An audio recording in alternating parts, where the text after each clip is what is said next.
Next దీనికి సంబంధించి అభ్యాసాలు చూద్దాము. ఈ క్రింద ఇవ్వబడినటువంటి ఈ పనులు ఏవైతే ఉన్నాయో కార్యకలాపాలు, వీటిల్లో పని జరిగిందా లేదా అనేది గుర్తించమన్నారండి.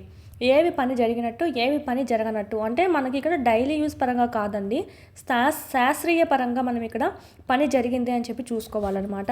మనం ఒకసారి రివిజన్ చేసుకుందాం. పైన మనం ఏం చెప్పుకున్నాం, శాస్త్రీయంగా మనకు పని జరిగిందని ఎప్పుడు అంటామంటే, ఓకే, బలం అనేది ప్రయోగించబడాలా, ప్లస్ అందులో ఆ వస్తువులో స్థానభ్రంశం అనేది కలిగి ఉండాలా, అంటే కొంచెం దూరం అనేది కదిలి ఉండాలి. ఓకేనా, ఈ రెండు మనకు ఉంటేనే అది మనకు బలం అనేది పని అనేది జరిగిందని చెప్తాం. ఏ ఒక్కటి లేకపోయినా కదా పని జరిగిందని చెప్పాం. ఇది ఆల్రెడీ మనం లెసన్స్లో నేర్చుకున్నాం. సో ఇక్కడ చూద్దాం. సుమ చెరువులో ఈత కొడుతుంది.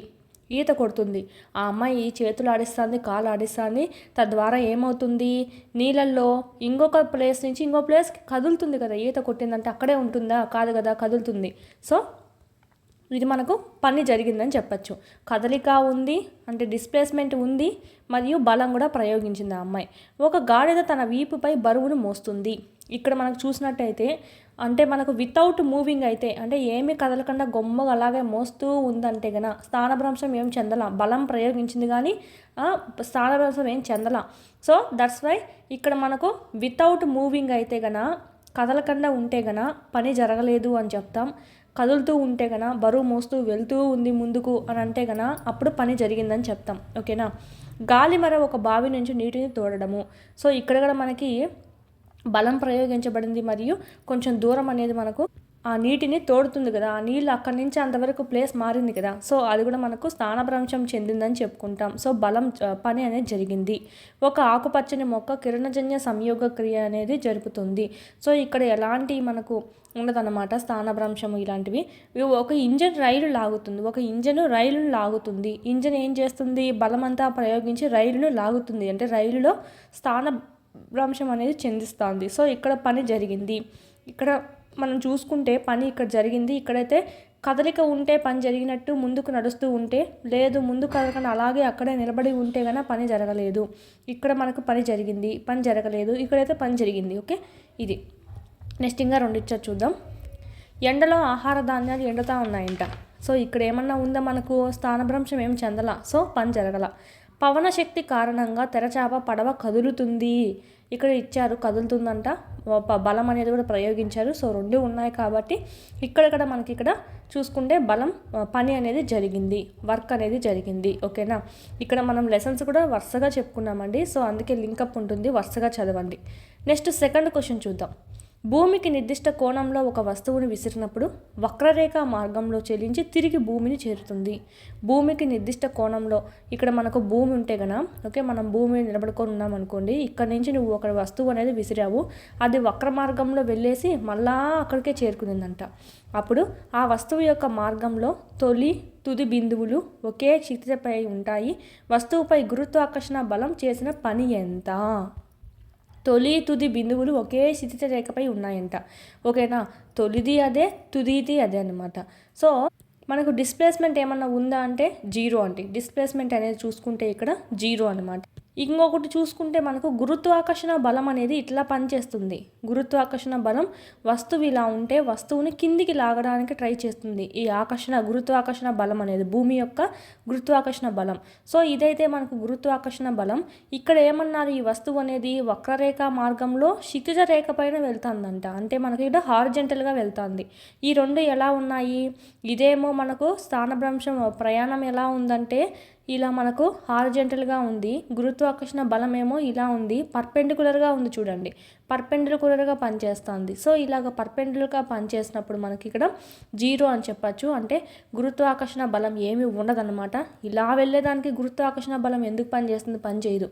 ఇలా మనకు ఇలా నిలువుగా పడడానికి, పైకి వెళ్ళడానికి అప్పుడు గురుత్వాకర్షణ బలం పనిచేస్తుంది అనమాట. ఇలాగ మనకు హారిజెంటల్గా ఉన్న దాని మీద కాదండి. సో గురుత్వాకర్షణ బలం చేసిన పని ఎంత అంటే జీరో అనమాట. అలా కాకుండా మీరు ఇక్కడ ఇక్కడ ఇంకొక లాజిక్ ఏంటంటే గురుత్వాకర్షణ శక్తి అనేది కిందికి పనిచేస్తుంది, వస్తువు అనేది స్థానభ్రంశం అనేది ఈ విధంగా ఉంటుందండి. సో ఇక్కడ మనకు చూసినట్టయితే క్షితిజ సమాంతర దిశలో ఉంటుందన్నమాట. సో ఎఫ్ అనేది మనకు పర్పెండిక్యులర్గా ఉందన్నమాట. ఎస్ గురుత్వాకర్షణ బలం అనేది ఏం పని చేయదు దాని మీద. సో గురుత్వాకర్షణ బలం అనేది జీరోగా ఉంటుంది. Okay, W equal to formula ఏంటి, F into S. So F ఫోర్సే జీరో అయినప్పుడు ఇంకా ఎస్ ఏమైతే ఏమి, so work equal to zero. So పని అంతా ఏంటంటే గురుత్వాకర్షణ బలం చేసినటువంటి పని ఏంటంటే zero is the right answer. క్వశ్చన్లోనే చూసుకుంటే చదివేయచ్చండి.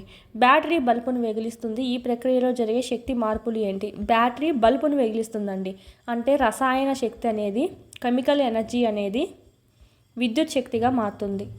ఓకేనా, మనం ఆల్రెడీ లెసన్లో చూసుకున్నాం శక్తికి అంతం లేదు, మళ్ళీ పెంచడం అయితే ఏం లేదు, కానీ ఇక్కడ మనకు రూపాలు మార్చుకుంటుంది అనమాట. రసాయన శక్తి నుంచి విద్యుత్ శక్తికి మారింది.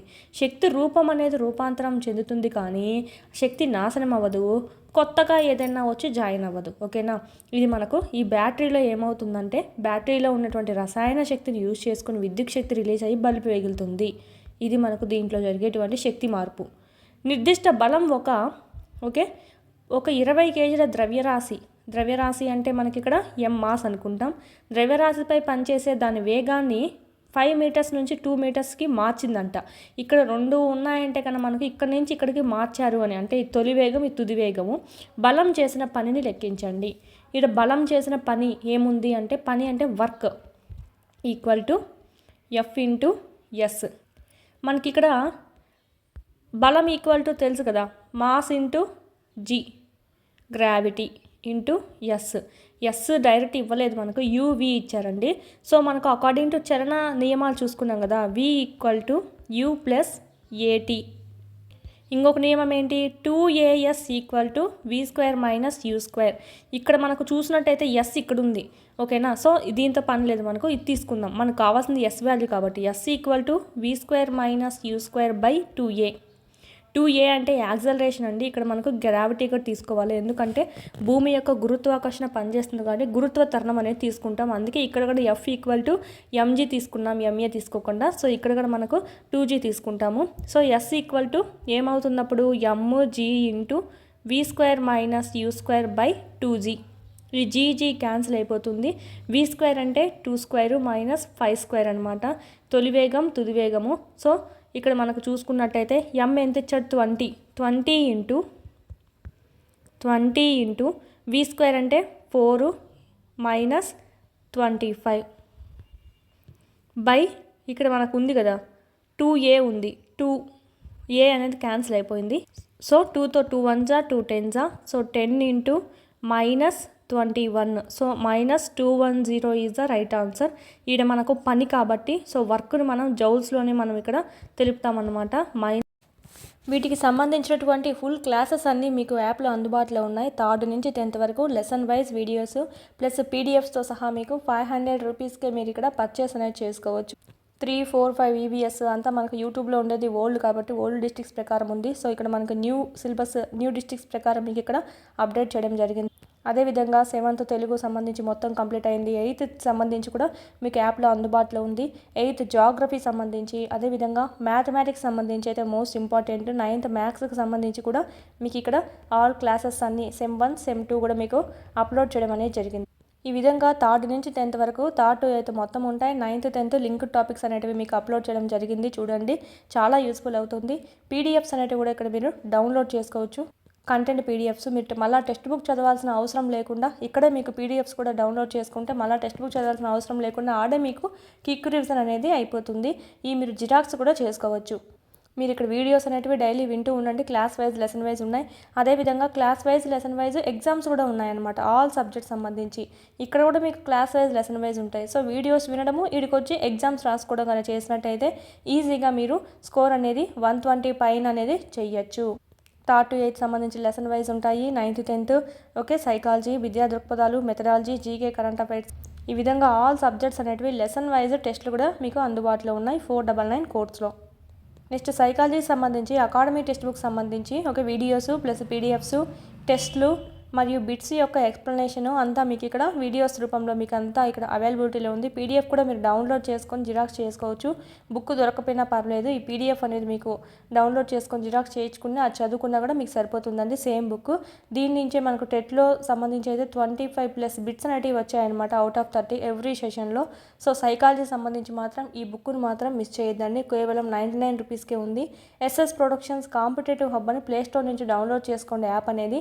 ఆ యాప్లో మీకు ఇక్కడ ఈ 3 కోర్సెస్ అనేటివి మీకు కనిపిస్తాయి. సో పర్చేజ్ చేసుకోండి, చాలా యూస్ఫుల్ అవుతుంది. డిఎస్సికి ప్రిపేర్ అయ్యే వాళ్ళ దగ్గర కంపల్సరీ ఉండాల్సిన కోర్స్ ఏదైనా ఉందంటే ఈ టెక్స్ట్ బుక్ సంబంధించి వీడియోస్ ప్లస్ టెస్ట్ సిరీస్ సంబంధించి. ఓకే, ఇదైతే మీకు మొత్తం టెస్ట్ సిరీస్ అనమాట. ఇదైతే మొత్తం మీకు వీడియో క్లాసెస్ అనేటివి కంటెంట్ సంబంధించి ఉంటాయి, ప్లస్ పీడిఎఫ్స్ అనేటివి ఉంటే డౌన్లోడ్ చేసుకొని జిరాక్స్ కూడా చేసుకోవచ్చు. వీటి లింకులన్నీ మీకు కింద డిస్క్రిప్షన్లో ఇవ్వడం జరిగింది, చూడండి. క్లాసెస్ అనేది వినండి.